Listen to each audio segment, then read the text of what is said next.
नमो नमः। सर्वत्र संस्कृतम चैनल में आपका स्वागत है। आज हम लोग प्रत्यय के अंतिम कड़ी को पढ़ने जा रहे हैं और एक अंतिम कड़ी किसका है? कृदंत प्रत्यय का। कृदंत प्रत्यय और तद्धित प्रत्यय में आप अंतर जानते हैं।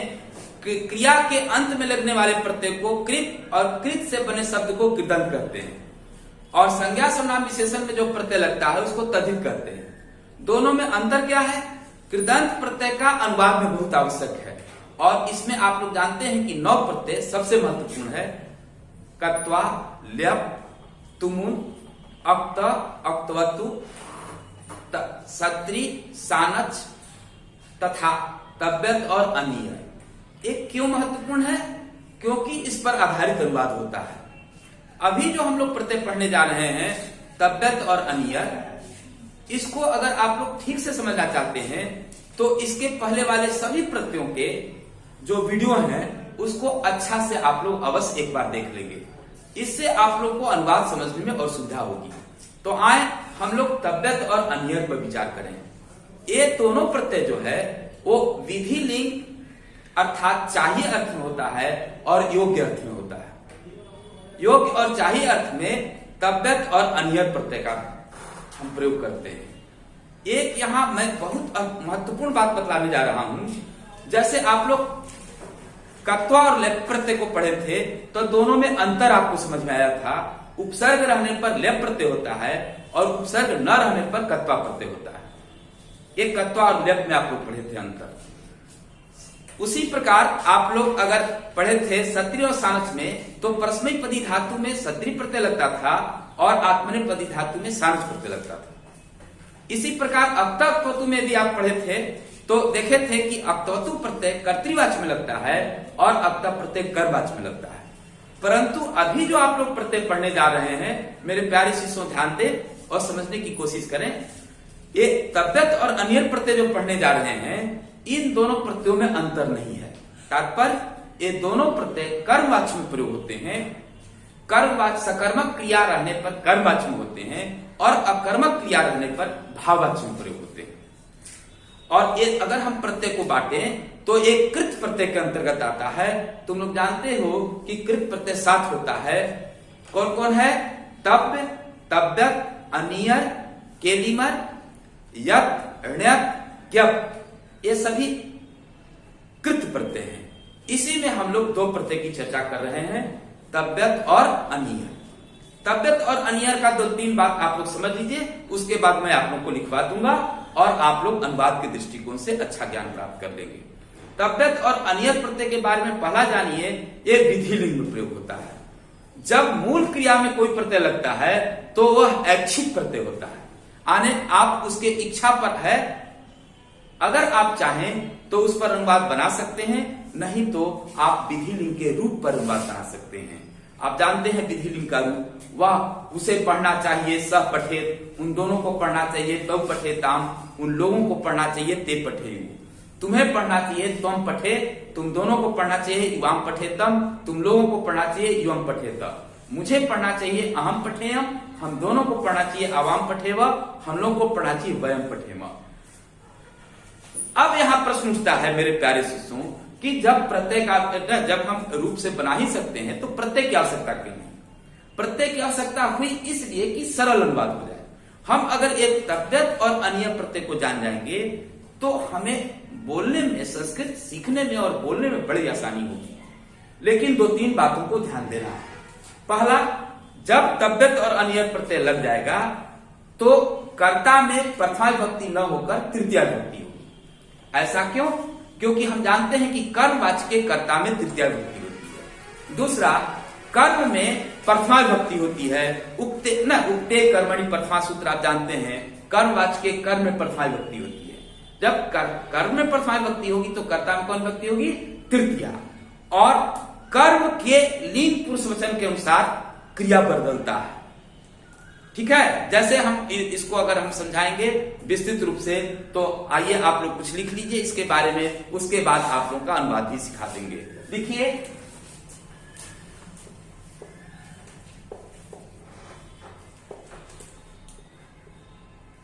तव्यत का शेष तब बचेगा, कोष्ठ में जो लिखे हुए शेष बचता है, यही पहचान है।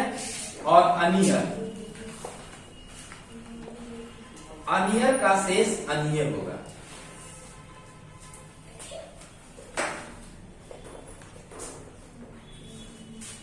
प्रत्यय का प्रयोग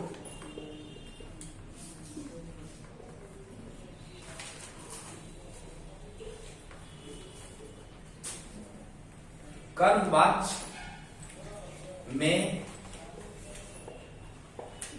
सकर्मक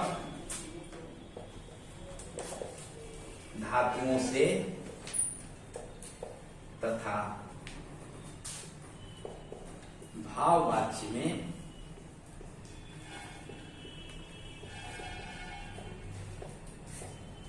अकर्मक धातुओं से होता है।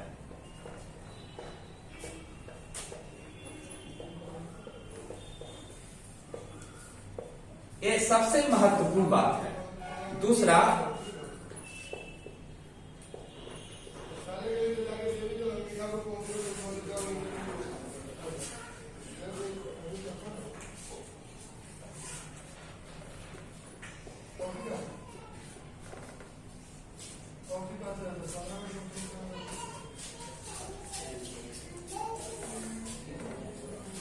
विधिलिंग। विधिलिंग आप जानते हैं, जिसको हम लोग चाहिए अर्थ में करते हैं। चाहिए का विधिलिंग होता है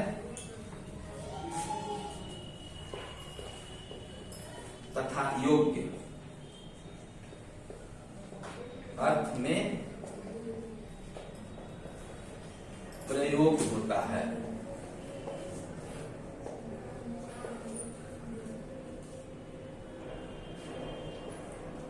तीसरा,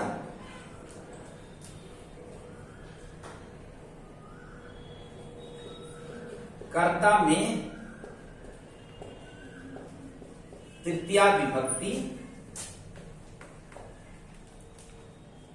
तथा कर्म में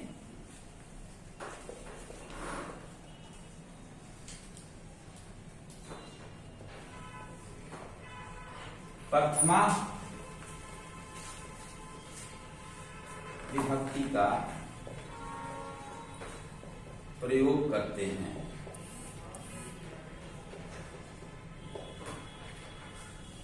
चौथा,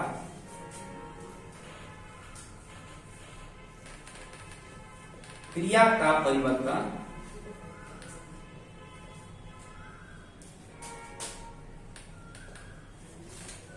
कर्म के लिंग पुरुष तथा वचन के अनुसार होता है। ये सभी महत्वपूर्ण बातें हैं जो ध्यान आप देंगे तो आपको समझ में आएगा।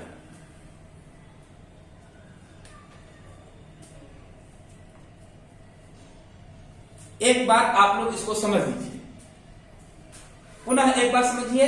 तब्यत और का शेष तब्य होगा और अनियर का अनियर। एक प्रत्यय तब्यत और अनियर प्रत्यय का व्यवहार कर्मवाच्य में सकर्मक धातुओं के साथ तथा भाववाच्य में अकर्मक धातुओं के साथ होता है। सकर्मक अकर्मक क्रिया आप जानते हैं ना, क्या लगाकर प्रश्न करेंगे, क्या का जब उत्तर मिलता है तो सकर्मक और क्या का जब उत्तर नहीं मिलता है तो अकर्मक कहते हैं। ठीक है। अब दूसरा बात देखिए, दोनों प्रत्ययों का व्यवहार विधि लिंग चाहिए तथा योग्य अर्थ में होता है। चाहिए विधि लिंग आप रूप चलाते हैं, 5 लकार है मुख्य रूप से संस्कृत में, लट लकार, लीट लकार, लोट लकार, लंग लकार और विधि लिंग। तो विधि लिंग में अगर आप कर्ता के अनुसार क्रिया नहीं बनाएंगे तो इस प्रत्यय पर बना सकते हैं, लेकिन इसमें विशेषता क्या है ध्यान दीजिए कि क्रिया का परिवर्तन हम करेंगे, क्रिया जो बदलेगी वो कर्म के लिंग पुरुष वचन के अनुसार बदलेगी। यहां तक कोई दिक्कत किसी को? अब आप लोग आगे समझिए थोड़ा।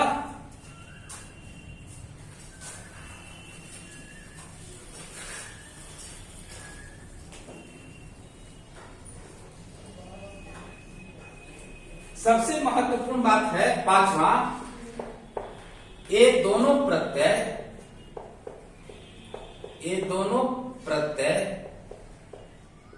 ऐच्छिक प्रत्यय है, ऐच्छिक प्रत्यय है, अर्थात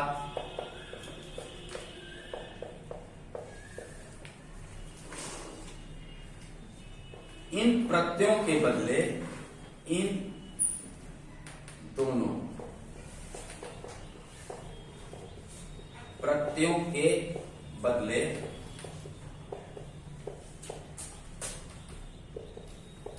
विधिलिंग के रूप से अनुवाद बना सकते हैं, बना सकते हैं। छठा जो सबसे महत्वपूर्ण है, इन दोनों प्रत्ययों से बने शब्दों का रूप चलता है, अर्थात ये दोनों प्रत्यय भी अव्यय प्रत्यय नहीं है। कत्वा लेप और तुमुन, बार बार मैं आपको स्मरण कराता हूं, कत्वा लेप और तुमुन प्रत्यय जो है ये अव्यय प्रत्यय है और उसका रूप नहीं चलता है। अब उदाहरण देखिए, यथा पठ जोड़ तब्यत यदि प्रत्यय लगा तो पुल्लिंग में पठितव्य, स्त्रीलिंग में पठितव्या और नपुंसक लिंग में पठितव्यम शब्द बना। पठितव्यम। आप यहां एक चीज ध्यान दीजिए कि पठितव्य का रूप देव की तरह चलेगा, इसका लता की तरह चलेगा और इसका क्या चलेगा, पठितव्यम का फल की तरह चलेगा। पुल्लिंग में पठितव्य देव की तरह, पठितव्या लता की तरह, पठितव्यम फल की तरह। उसी तरह अगर हम दूसरा उदाहरण दें, पठ जोड़ अनियर, तो पुल्लिंग में हो जाएगा पठनीय, पठनीया, पठनीयम। इसी तरह और बहुत से उदाहरण को आप लोग देख सकते हैं। अब एक दो उदाहरण आप देख लीजिए, यथा मुझे संस्कृत पढ़ना चाहिए, मान लीजिए ये बात है, मुझे संस्कृत पढ़ना चाहिए। एक बात मैं बार बार कहता हूं कि अगर जहां आप तब्यत प्रत्यय का प्रयोग करेंगे वहां आप अनियर प्रत्यय का प्रयोग कर सकते हैं।